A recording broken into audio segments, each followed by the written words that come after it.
Uh, Good evening, Captain Rohit. Good Uh, evening.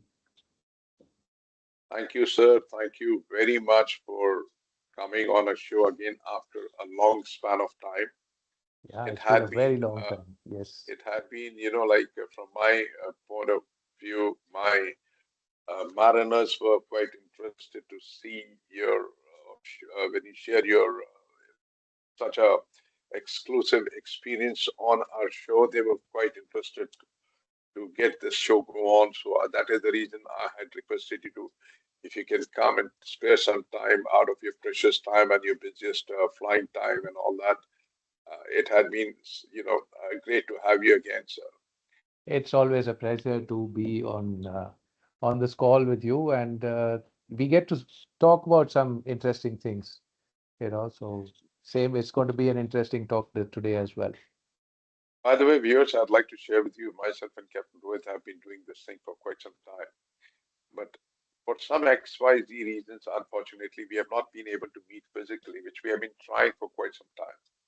And Yeah, Captain Rohit, it's on you. Whenever you are in Gurgaon, please do, give me a tinkle, and we'll be there. We'll have a physical rendezvous as well, sir.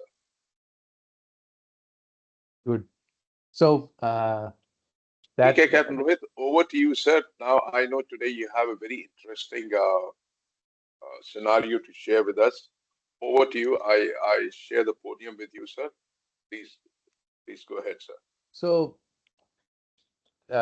today's case is it's about the culprit here is carbon monoxide poisoning.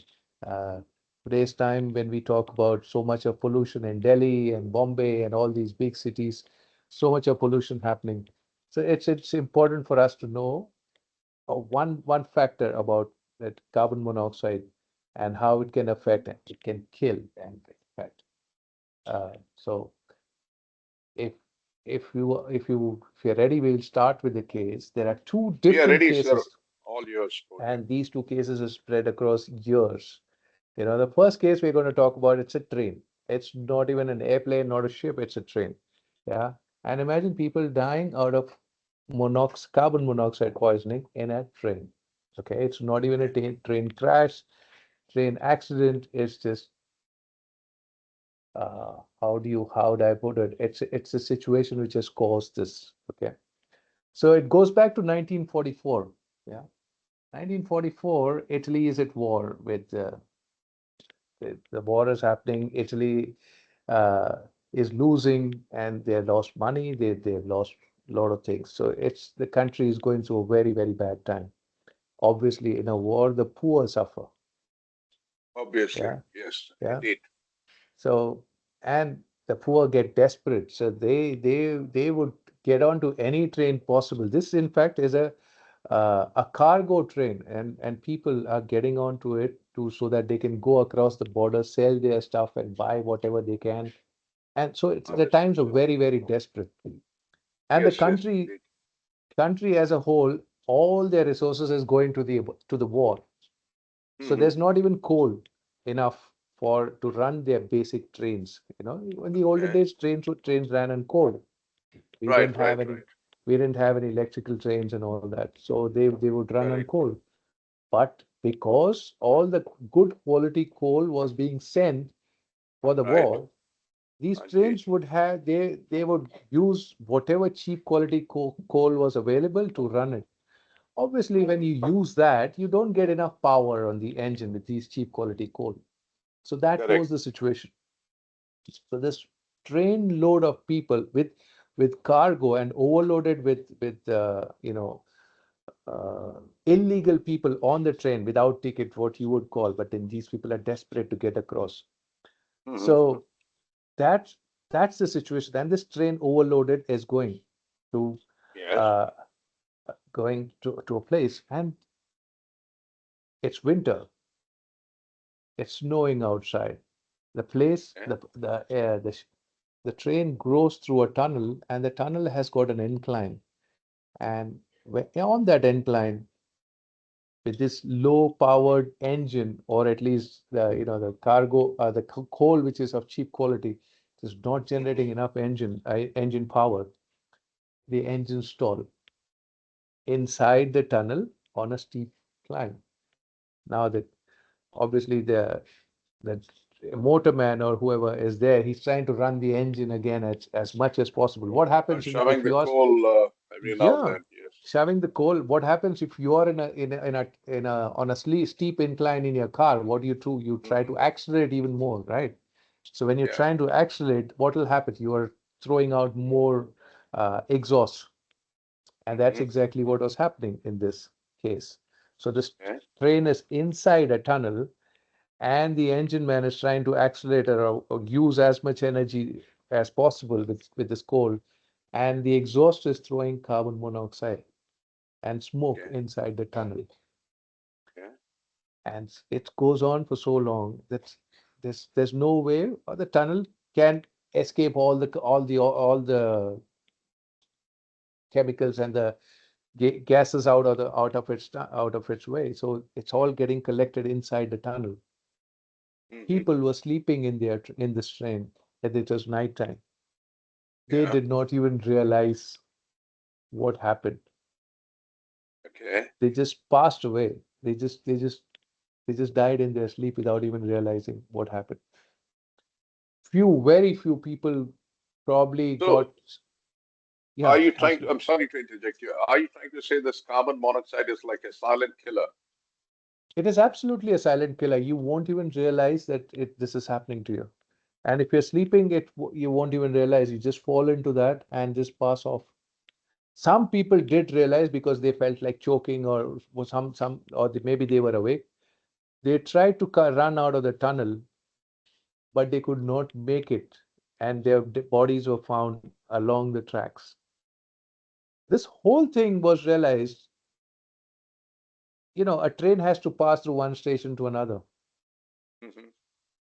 So the next station there would be a, a, a person who's be waiting for that train to come in. And it had passed its arrival time and a long time had passed. That's when he sent somebody to check. That's when they realized a train full of dead people in the tunnel. This was You know, when sorry, just to share in conjunction to that and in tandem to what you're saying, uh, on a bulk carrier we have coal carriers also. They have this similar kind of thing, like one is the carbon monoxide, and then of course there's a spontaneous ignition because coal, when it is under heat, it goes through the process of spontaneous combustion. Sorry, not ignition, combustion. right. So coal, of course, has got its own, chemical properties. But then, yes, this is something very interesting to hear that with the carbon monoxide, what disaster can take place. So at that time, it was a big disaster. This is 1944. Hmm. And I was reading through other things and some accidents, airplane accidents, and I realized somewhere around 19, I think this airplane belonged to Saudi Airlines, and Saudi. somewhere in the 70s, this airplane it's going from Pakistan to Jeddah, Okay. and something similar happened. Sorry, this is 1980. The flight is 80. from, yeah, Pakistan to Jeddah and with a stopover at Riyadh.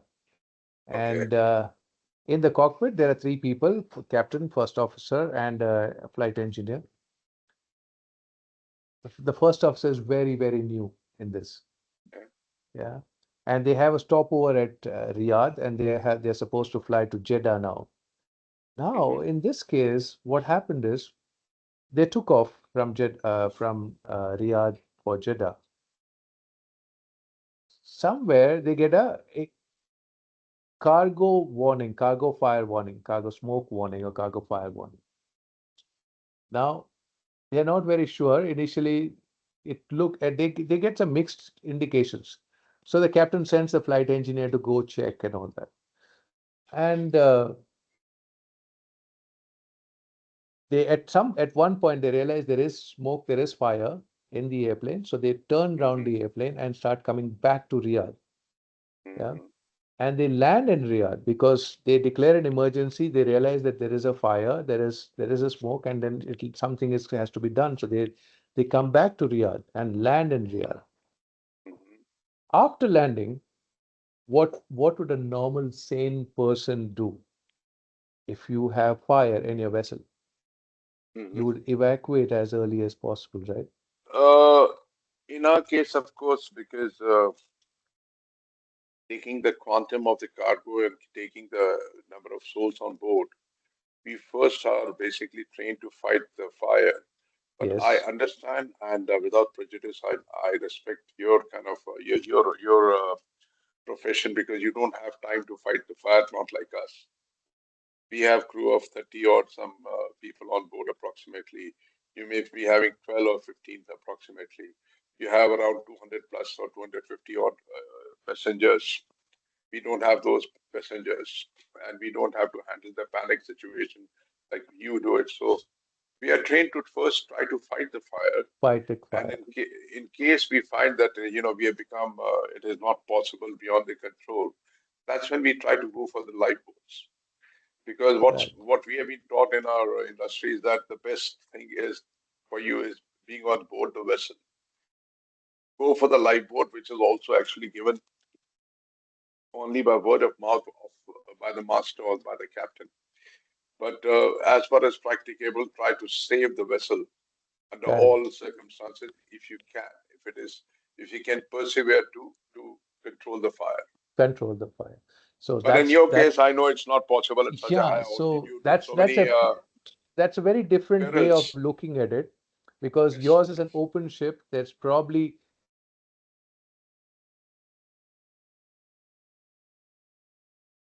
Rota, sir, I think your signal is not responding. Hello, Captain Rohit, are you there? Captain Rohit, your video is not working.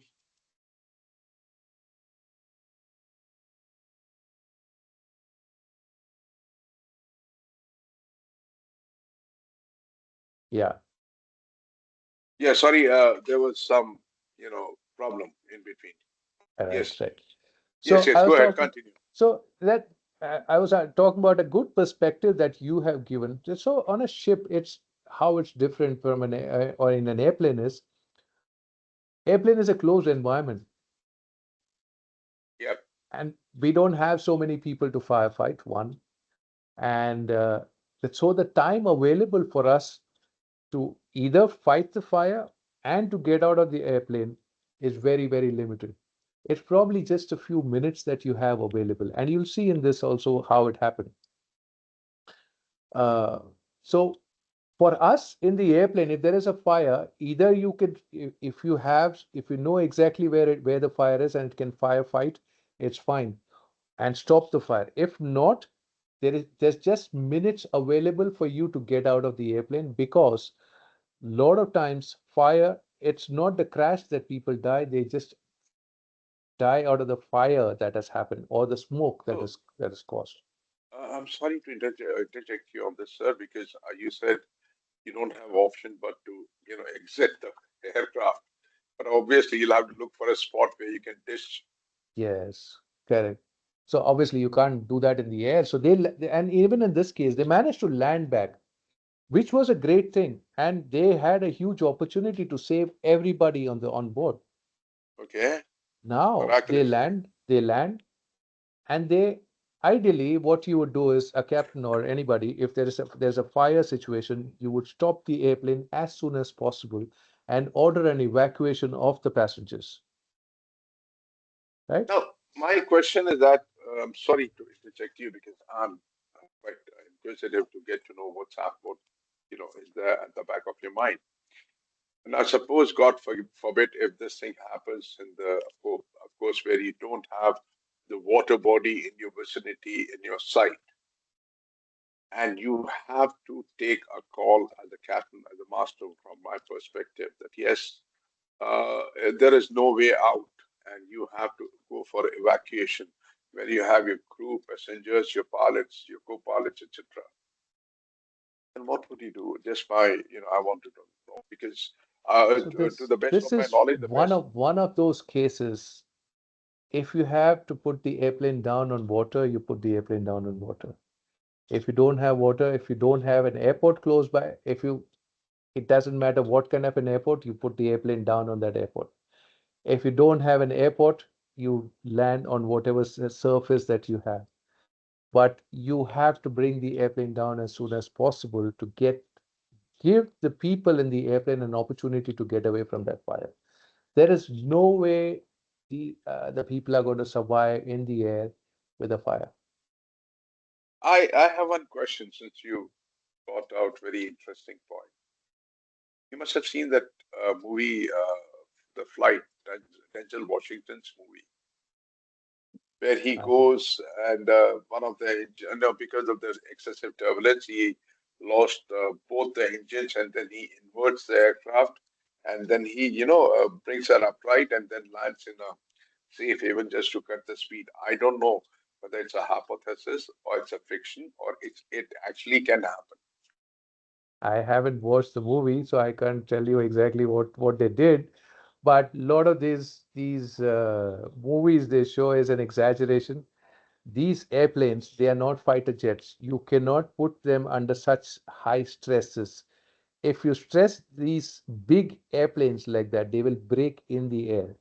These aircrafts are not meant for these kind of stresses of such. If it's a 90-degree bank, So it's not recoverable. let's say, God forbid, there's a pilot on this subject matter, the from the incident point of view, what you're narrating.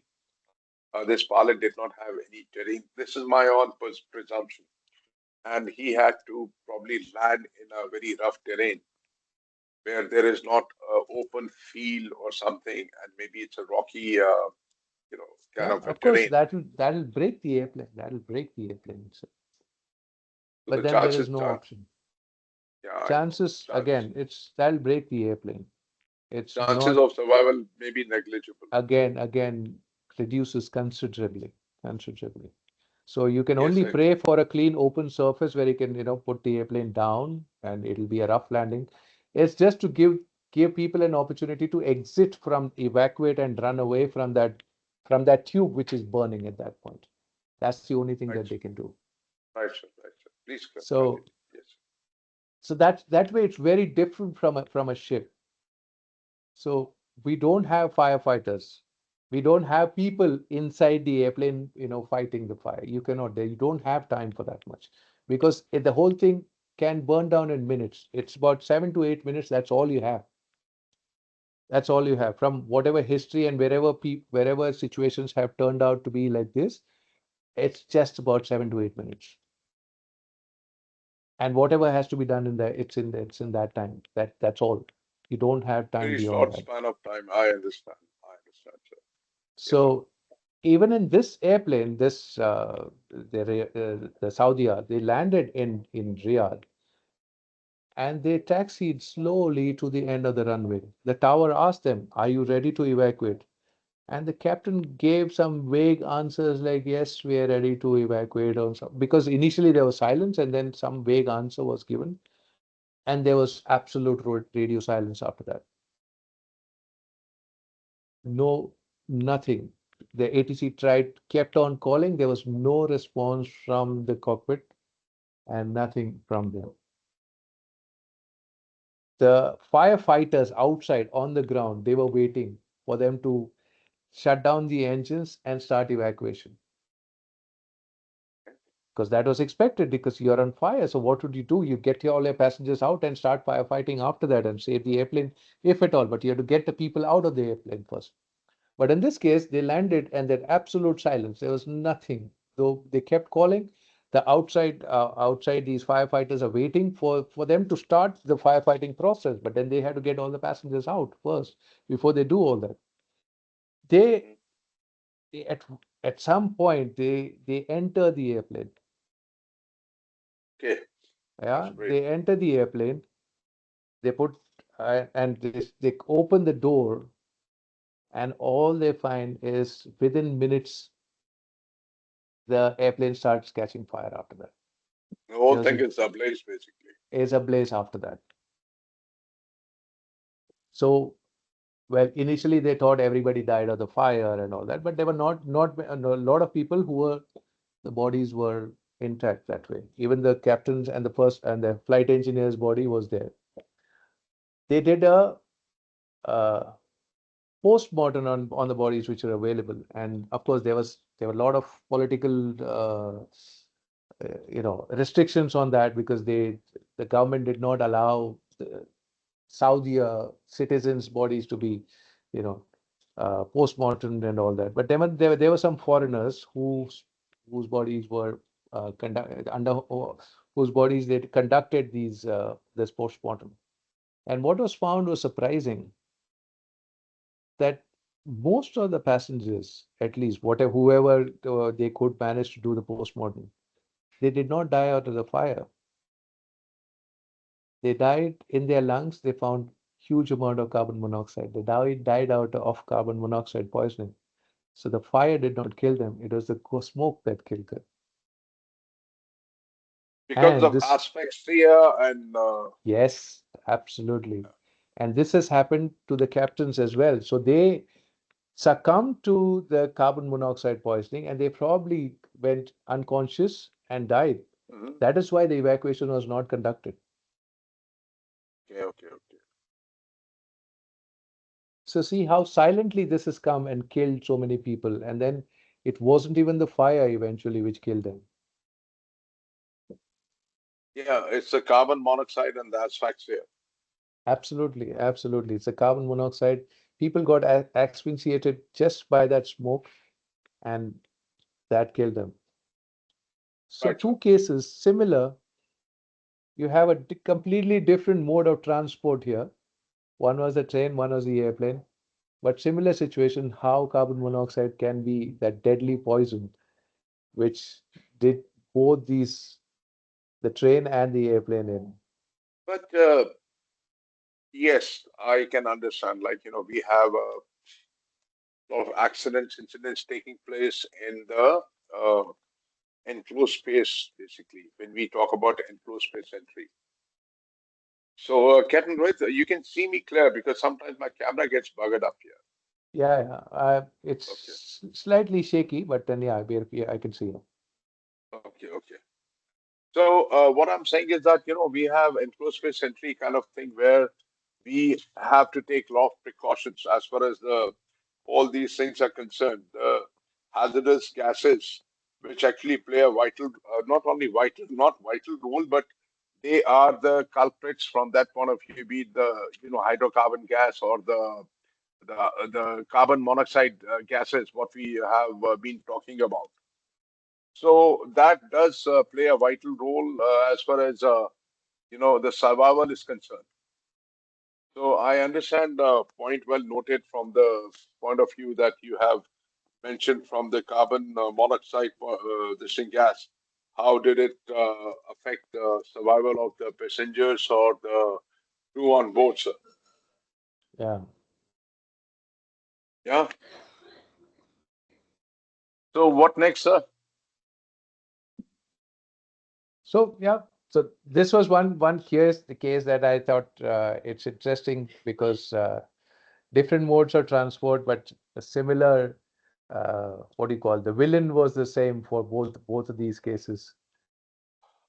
I think I will try to promote this particular video on the maritime because when we talk about from our industry, the culprit of the gases, the hazardous gases, since we have been on tankers, is not only the petrochemical gases, but also what do you call this carbon monoxide.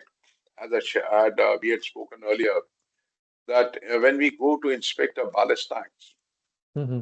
we do encounter this carbon monoxide that is empty ballast tanks.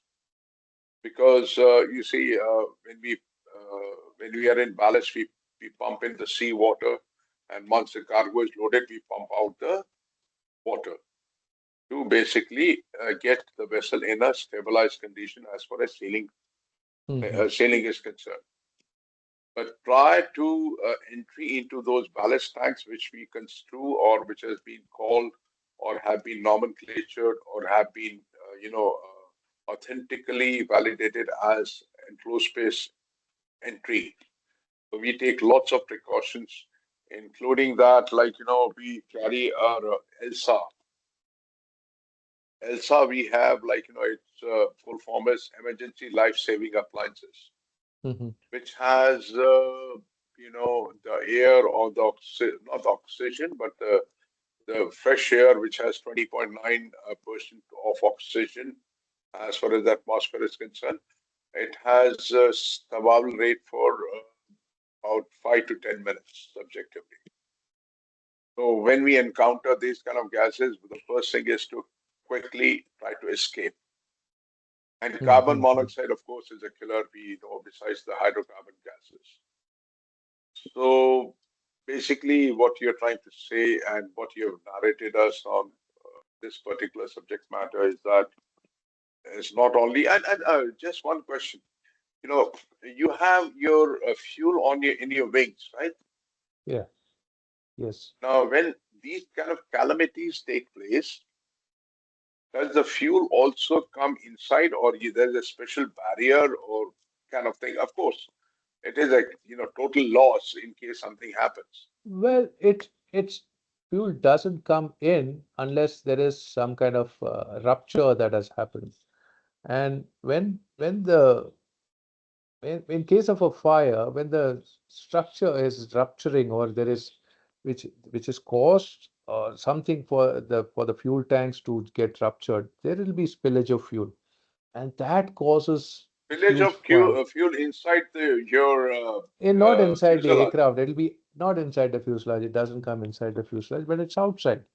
So if there is a fire and there's a wind, that can catch fire as soon as possible. And if that catches fire, there is no way So anybody can come out could of that. could this also not have been as what you've described? My question: could this also have not been an addition to carbon monoxide that the fuel also has come, and then fuel has hydrocarbons and lots of other gases, No, no, benzene, no. etc.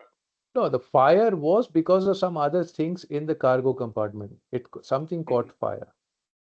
That is Right? not because of the fuel. So they must be carrying some cargo which caught fire and which caused the smoke. Eh, If they had landed and evacuated the passengers, maybe the firefighters would have controlled that fire. Maybe they would have used their But chemicals to also depends upon subdue the fire. what sort of condition the aircraft must have been when the firefighters invaded not invaded but entered the Entered from uh, the outside, yeah. hmm, So they could see some red light, flames kind of thing inside the airplane, but that was at the aft, not in the forward. So all the passengers had rushed to the front. So I think almost all of them they did not die of the fire. They died of asphyxiation and carbon monoxide in a closed environment. So every day we have all this pollution and everywhere. We think we are doing all right, but if you put this in a closed environment and put people over there, you can, I mean, people can die. It's that dangerous. one very interesting thing which has occurred or which has come across my mind, which will educate not only my maritime mariners because we all fly from point A to B to join our vessels, but also the passengers all around the world. Prior to landing, there are some passengers when they get to know, okay, we are landing at our destination. I don't know why, because I've seen many a times they try to get up from their seat. Even when the aircraft has not touched down, they are probably quite excited. And I can understand, I know you also have stability calculation or weights calculation from your point of view. And I used to think that, what these callous guys are doing, because somewhere down the line, at the time of landing, it may affect your stability. Is that correct? Please educate me on this. Well, one Because passenger, this particular thing will actually, try to put some sense in those notorious passengers who try to, jump out of the aircraft prior to landing of the aircraft. well, one passenger moving anywhere will not affect the balance of the No, airplane. I'm saying out of say, let's say you fly 737 or A380, whatever the aircraft. let's say the quantum of the passengers, I don't know. You Yes, please of update. course. If you had 250 odds. 20, 30 passengers suddenly moving from the app to the forward or forward to the app, that's going to shift the balance. That's different. That doesn't happen as yet, thankfully. But we still have some people who think they can just, I don't know what is it. It's maybe they haven't traveled so often. Jump out of the aircraft with a parachute. So they just want to run out of the airplane Yeah. that they have reached their destination. What can happen is they can hurt themselves. They could fall, they could, depending on what kind of a landing it is, they could hurt themselves, they could hit the ceiling or fall on, break a leg, and so many things that could happen. But It's, from the it's, aircraft stability, does it affect if, let's say, out of 250, 30% or 20% of the passengers start, getting up and yeah, my, that could affect. That could affect. That could affect. it could affect your landing, is it? It could affect a landing. It could affect a takeoff also. Takeoff and landing. Yeah. Takeoff, If, normally people are okay. yeah, But but at then the if time of that has to landing, be if they stand up on their seat, that's not so. This is a very theoretical question, but if they try and stand on the seat on their seat besides their seat, nothing is going to happen. But like 20, 30 people start moving forward or 20, 30 people start moving backwards, that is going to affect.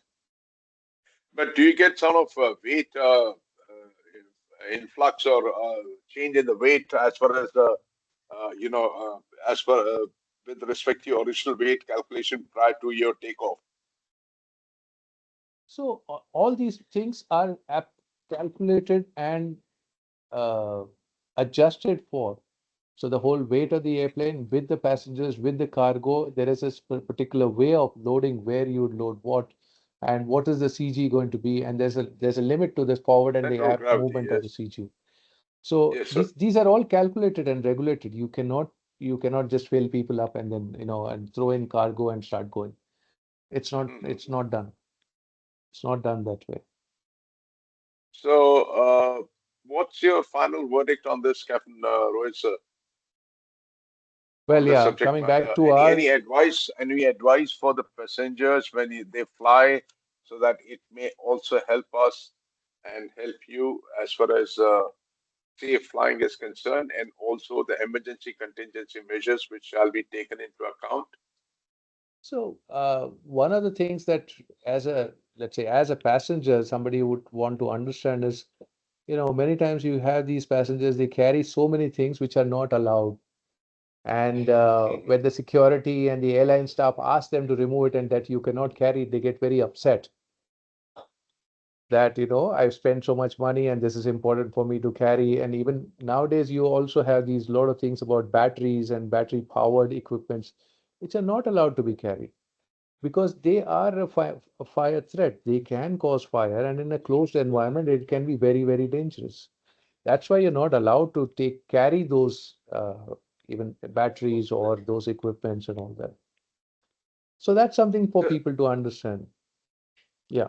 I want some few, like kind of words from you which can be construed as Bible as far as airline safety and from the passenger's point of view. Most of us are educated, but somewhere down the line we do behave like, you know, that we don't know anything. So, what are your few words you would like to state to the passengers that, as far as yourself being the senior captain and pilot of the XYZ Airlines and reputed airlines, Well, well, what are as your far as words? passengers, as far as passengers are concerned, so when you buy a ticket, there are certain restrictions that's already specified that you cannot carry these things, or the airline staff tells you do not carry these things, and people don't understand. They argue and they fight over it and all that. Especially nowadays, these rechargeable batteries. They're not allowed, and they time and again they have caught fire in the airplane, and they are becoming a threat. If the airline says don't carry it, don't carry it. Don't charge your But phones, the your iPads. rechargeable batteries, I think they are Not allowed not only in the rechargeable batteries, handbags. the what they call the power banks. The power Power banks. banks are allowed only in the handbags, if Or I'm that not is mistaken. yes, but you cannot charge now the rule is you cannot even carry it in your handbag. You have to carry it in person and not charge your phone with that or your or any equipment with that because there is a good possibility it'll cause fire. You're only allowed to carry it in person so that you can see it. You can't even carry it, keep it in your bag. It could it could cause some smoke or fire, and it has happened in many cases. So I would request you if you can delineate do's and don'ts to the best of your knowledge. I know the time is short. The main salient features or the points for the passengers, which will help and probably educate and facilitate our flying passengers. Well, if you were to point out that there'll be many things, but of course, chemicals that are not allowed, do not carry, do not try to smuggle it in because thinking that I'll get it through. Not suggested and not for your own safety, not for anybody else. Uh, Electronics that are not allowed, that the company has said, the airline is saying, don't carry it. If they say so, don't carry it. Your laptops, don't put it in the check-in baggage. Laptop has to be carried with you because again, these electronic equipments can heat up. And when they heat up, it has to be immediately dealt with. But if it's in the cargo, checked in, of course, the airline will not allow that. They will X-ray it and take it out. But if it goes through, it could be a fire hazard.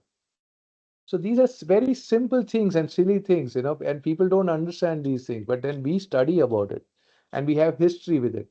And that is why when the airline says do not carry this, it means they mean it actually. It's not that I don't like you, that's why I'm not allowing you to carry it. No, it's for your own safety.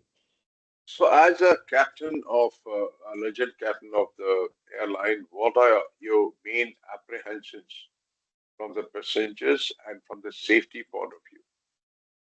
So the passenger's point of view is, are they carrying the right stuff that they require? Like the cargo, your clothes, your bags, your shoes and all are fine. But airplane is not the place to carry your chemicals. Airplane is not the place to carry a huge number of batteries. So of course it'll all get removed before you enter the airplane, before that baggage goes into the airplane. It's checked and cross-checked. But we as passengers are also responsible towards the safety of that airplane because I'm going to spend the next 2 hours, 10 hours, or whatever hours in that airplane. Responsible for the fellow passengers and all My the own well-being safety of as the. well. Yes, yes. For my own safety because I am going to be sitting in that airplane. And that airplane Yes. is going to fly maybe to, New York for the next 16 to 18 hours. So Mhm. I should not be carrying equipment or things which could be a danger to that airplane because it's finally my life. I'm Yes, not fooling yes, indeed, anybody. I have to indeed, look, indeed. I have to be responsible for my life itself. I might not Yes, care about yes, others, but I yes. still have to care about myself. So that much understanding everybody has to carry.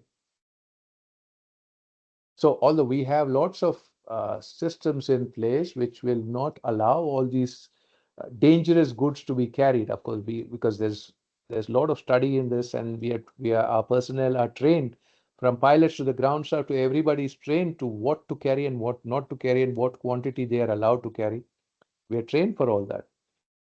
But still, if somebody wants to, smuggle something in through it, I think that You should know, not be the case. we have a code in our maritime industry, IMDG, International Maritime Dangerous Good Code, where we have to take all the precautions when we are carrying all those dangerous goods on board the vessel. So, do you also have something similar? If suppose you are flying with on a, of course, you take the passenger aircraft, but somewhere down the line you have some DG, dangerous good. You carry it. We do carry DG goods, yes. So, what precautions do you take? You must be So taking some precautions. there is In a your whole cargo hold, basically, what I mean to say. IATA manual which writes down which is it which specifies what can be carried, what cannot be carried, and if it is carried in what quantity, what is the kind of packaging that has to be done, what are the stickers that has to be put. Of course, like yours, those stickers and all are compulsory. So all those things are specified. So the shipper is responsible. Let's say I come to you as a shipper, as in shipper, That's as in where I not. got you. That's where I got you because you talk about anything, it's shipper. Why I asked you is that IMDG code, grade one, two, three, and all that. Normally you have packages. We also carry this thing on board the ship with packages, but then the uh, what do you call the modus operandi is that you must have the separation of so many meters, this, Yes, etc. absolutely. Everything is specified. Everything is All specified. those things are specified prior to carrying of all these DG, basically dangerous goods. Yes. So Yes, sir. there's a whole course that we have to all undergo, and there's a renewal that happens every year for that. And we are we are tested and checked for all those that in knowledge and information as well. All of us, right from pilots to cabin crew to ground staff, everybody. Right, sir. So So, anything else you would like to add on, Captain Rohit? I think that's what, let's be safe and understand these when you're when you're using these modes of transports, there are a lot of restrictions that particular mode of transportation has. Let's respect that for our own safety, whether it's an airplane, a ship, or a train, whichever. Okay, sir. Thank you so much to all my viewers. We all thank Captain Rohit for coming on this platform again and Thank you so taking much.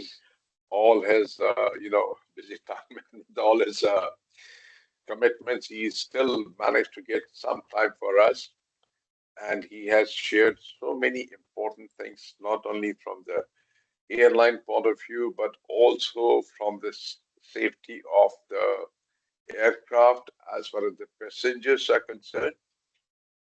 And I think we should try to follow not only the airline advice, but an ace pilot, a legend's advice as well, prior to flying, so that we have a safe flight from a destination from point A to point B, sir. Thank you, sir. Thank you so much. Thank you Thank you. so much, sir. Thank you. Thank you.